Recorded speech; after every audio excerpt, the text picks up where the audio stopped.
मित्रांनो, अनेक विवाह संस्थांकडे पैसे भरूनही अनेकांची फसवणूक झाल्याच्या अनेक तक्रारी येत आहेत आणि विवाह संस्थेच्या माध्यमातून लग्न हे जुळतच नाहीत किंवा जुळतात ते अतिशय कमी प्रमाणामध्ये जुळतात आणि मग तरीही जागोजागी या विवाह संस्थांचं पीक आलेलं आहे आणि ही विवाह संस्थांची संस्कृती नेमकी कशी काय फोफावली याचा मागोवा आपण या व्हिडिओतून घेणार आहोत.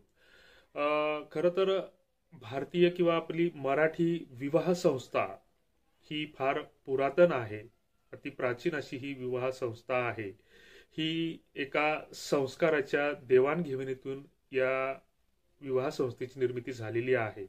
म्हणजे सांस्कृतिक किंवा पारंपरिक अंगाने सामाजिक सहजीवनासाठी की स्त्रीला पुरुषाची आणि पुरुषाला स्त्रीची एक सहजीवनाची आवश्यकता असते.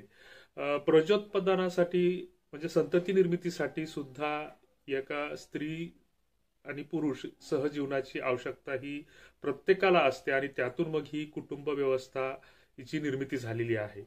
मुळात आपली जी संस्कृती आहे तर ती कृषी संस्कृती आहे आणि कृषी संस्कृतीमध्ये अनेक गोष्टींचा अंतर्भाव त्याच्यामध्ये आहे.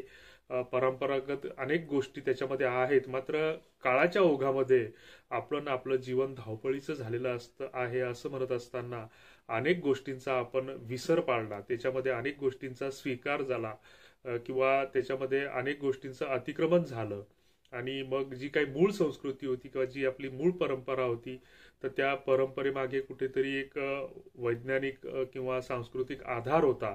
मात्र त्या गोष्टीला बाजूला ठेवून आपण नको त्या गोष्टींचा शिरकाव त्याच्यामध्ये करून घेतला आणि त्याचे फळं त्याचे परिणाम आपण सर्वजण भोगत आहोत.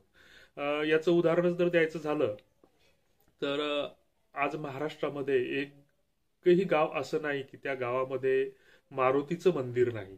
आता मारुतीची मंदिरं ही गावोगाव का स्थापन झाली यामागे एक कथा आहे, एक इतिहास आहे. परंतु आपण मारुतीला आपण एक बलाचं प्रतीक मानू किंवा ब्रह्मचर्याचं प्रतीक मानू आणि प्रत्येक गावाबाहेर किंवा गावकुसाबाहेर संरक्षणासाठी त्या गावाच्या त्याचं प्रतीक म्हणून मारुतीच्या मंदिराची उभारणा झालेली आहे. तर प्रत्येक गावामध्ये मारुतीच्या मंदिराभोवती एक पार असायचा, तिथे वडा पिंपळाचं झाड असायचं आणि त्या पारावर गावातल्या वयस्कर माणसांची बैठक असायची आणि रात्रीच्या वेळी त्या पारावर गावातली जी काही विना लग्नाची तरणी मुलं आहेत तर ती झोपण्यासाठी त्या ठिकाणी यायची.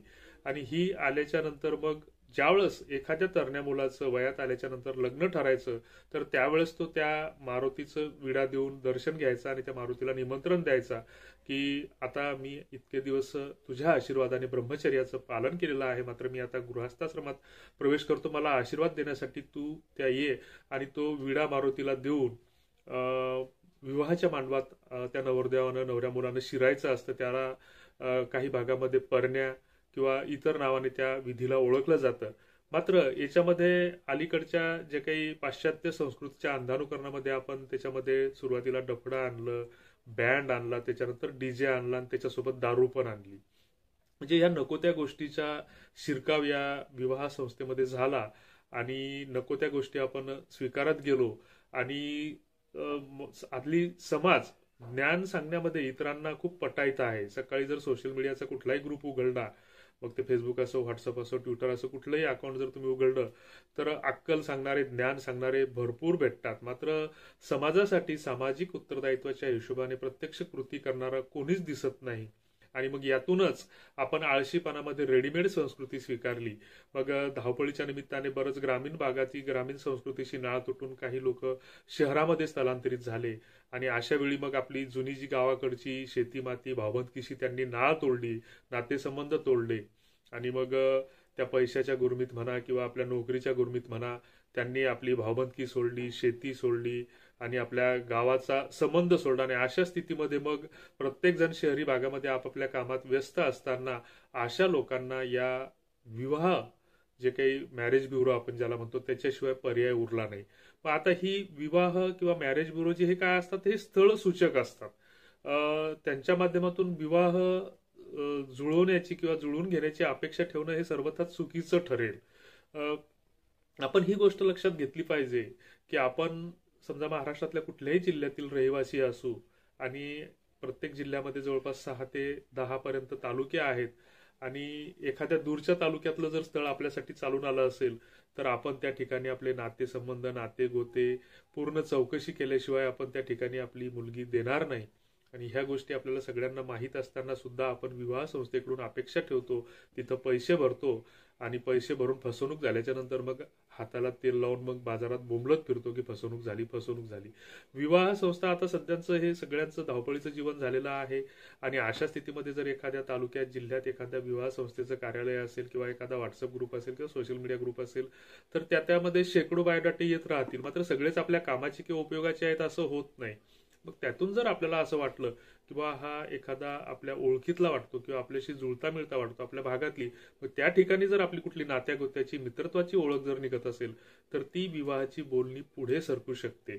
आणि सध्या जर विवाह संस्थाचं जे काम पाहणाऱ्या आहेत तर त्या महिला किंवा मुली आहेत आणि पूर्वीच्या काळामध्ये म्हणजे फार पूर्वीचा काळ नाही 20 वर्षाच्या आधी जे काही लग्न जुळायचे मध्यस्थामार्फत तर त्याच्यामध्ये गावातील भावबंदकीतील सोयऱ्याधाऱ्यातील जबाबदार प्रतिष्ठित व्यक्ती त्या विवाहाच्या जोडणीसाठी बोलणीसाठी असायचे आणि मग त्याच्यामुळे त्या लोकांचा त्या बैठकीमध्ये धाक असायचा वचक असायचा आणि त्यातून ते विवाह निश्चित व्हायचे आणि निश्चित झाल्याच्या नंतर मग ते विवाह पिढ्यानपिढ्या टिकायचे. मात्र हल्ली तसं नाहीये.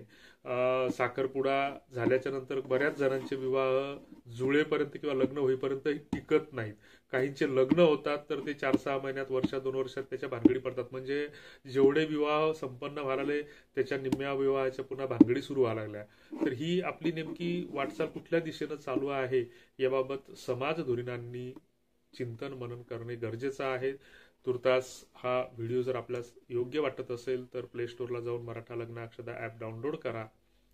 त्याच्यावर मोफत स्थळे पहा. हा कुठलाही व्यवसाय नाही हे आम्ही वारंवार सांगत असतो. खाली डिस्क्रिप्शन बॉक्समध्ये आमचे व्हॉट्सअप ग्रुप दिलेले आहेत, ते आपण जॉईन करावेत. धन्यवाद. जय हिंद.